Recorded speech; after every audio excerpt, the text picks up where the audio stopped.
What is up, El Pearly family? Welcome back to another episode of the El Pearly Show. Today we're going to be doing something pretty similar to the Fruit of Your Arrow video we made not too long ago. That video got received really well, and I definitely had fun making it, so I figured why not do more videos like it, right? So we're kind of going to be doing similar videos to that, matching up fragrances to sort of visual aesthetics or maybe other media potentially. So enough explaining, and let's get on to one of my favorite bygone visual aesthetics, that being vintage CGI. So, vintage CGI, retro CGI, 90s CGI, or occasionally referred to as Silicon Dreams aesthetic. So, when we say vintage CGI, me specifically, I'm kind of thinking I've got like a certain specific image in mind, right? So I'm sure you've probably seen it on your timeline, or maybe you kind of recognize it. Lots of checkerboards, pristine reflections, comforting black voids, basically a surrealist sweat dream. I love these images. That's mostly what I'm going to be thinking of, as well as, other images and stuff. If you need help, just think algebra book core, basically. So, without giving you guys a history on the genesis of computer generated images, we'll just sort of hone in on the era that we're focusing on. So, let's say probably late 80s to the 2000s or so. 1987 is when you get the Hawaiian Punch ad. In the late 90s is where you start to get stuff like Toy Story 1, where, yeah, Woody looks great, but then you start to ask questions like, why does everything look plasticky, not just the toys? Why does Sid's dog look like that? Why do people look like that? Another thing that I think of when I think of this aesthetic is like those checkerboardy, Bryce 3D type renders. Lots of water. They were just figuring out how to do water at the time. Had to make lots of water. Pre-baked reflections and shadows and empty voids. But also, I kind of think of some of those old PS1 FMV cutscenes and the PC game cutscenes from back in the day as well. So as time went on, CGI kind of became more geared towards realism as technology got better and better. When you look at a cutscene from a game released in 2004, it pretty much smokes anything released in the mid 90s easily. So I would say that's when the game ends, I would say that's when the era ends, about the 2000s or so. On a side note, the atmospheric drum and bass videos on YouTube are gold mines for images like this. The association was kind of always there, as you can see in albums like Jungle Techno 5. It's got a super crazy, wacky CGI cover. Love it. Some of these images kind of resemble and kind of have inspired Vaporwave as well. So, cool stuff there. Getting onto the actual fragrance part of the video, we kind of have to imagine what we are looking for in a fragrance that can satisfy our urges for janky CGI.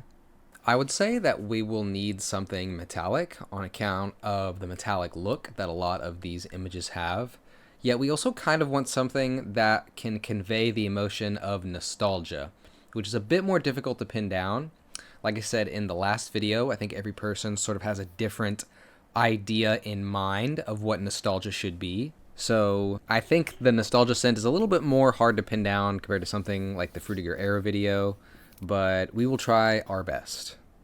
So my first recommendation on the vintage CGI cologne list is going to be Ite Libre de Orange, Ghost in the Shell. Anime fans will recognize the name, and Elf Pearly fans will recognize the scent as well, as we have done a review of this on the channel. I will try to link that in the description for you guys. I like this fragrance. It's pretty good. I would say it's a good amalgamation of what we're looking for. Looking at the note breakdown gives you some pretty interesting notes.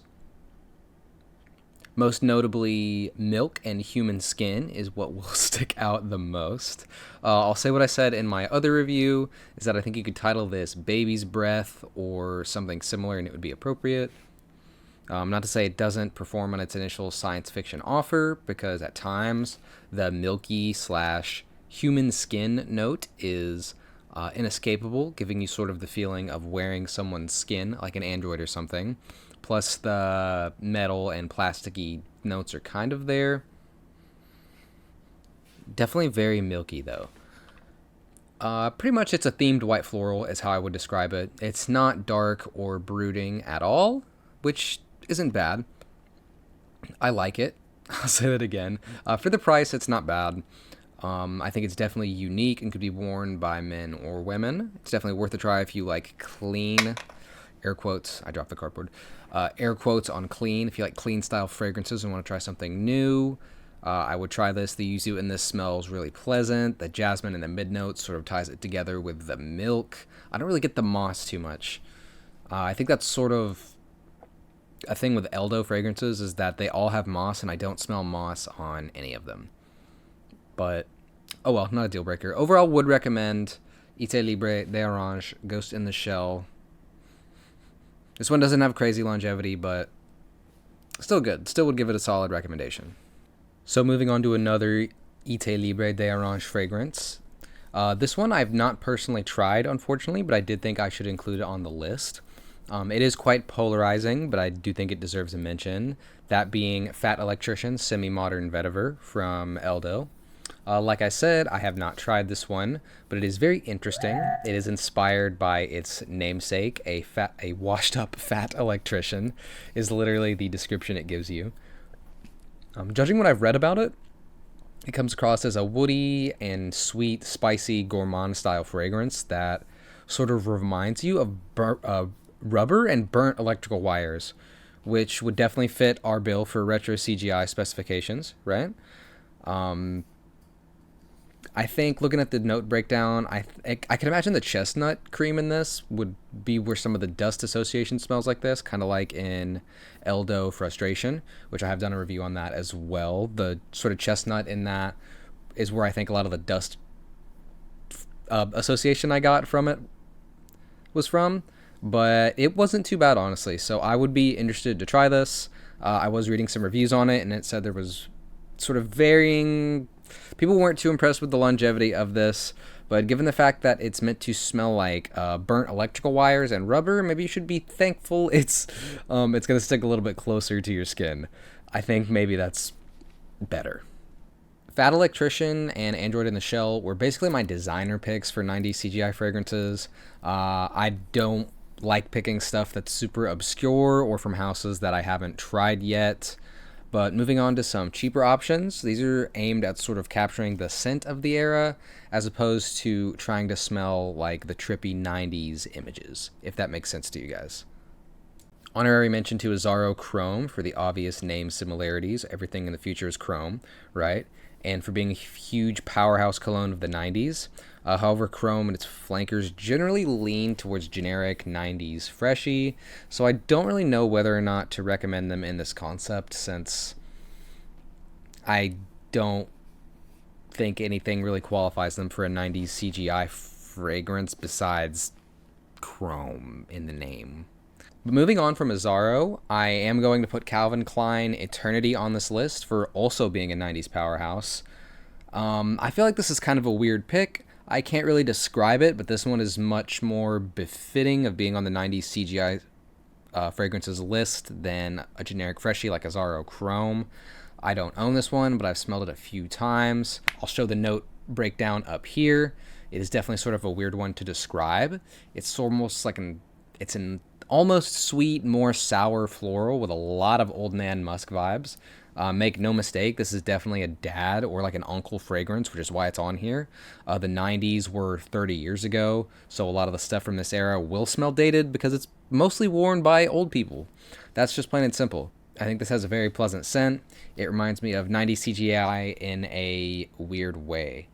Despite being 30 years old, basically being birthday twins with the reunification of Germany, I think that even through the formulations, it has pretty impressive longevity and projection.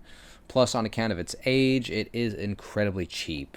You can go eat at Five Guys and spend more money than it would take you to get a full bottle of this. Calvin Klein Eternity, I just feel like this is what the executive that's breathing down the neck of the computer programmer who made this image smelled like.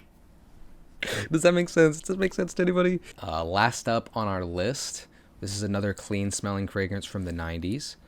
You know, since a lot of these images are incredibly clean looking. We've got Lo de Issy Pour Ham from Issimiyaki.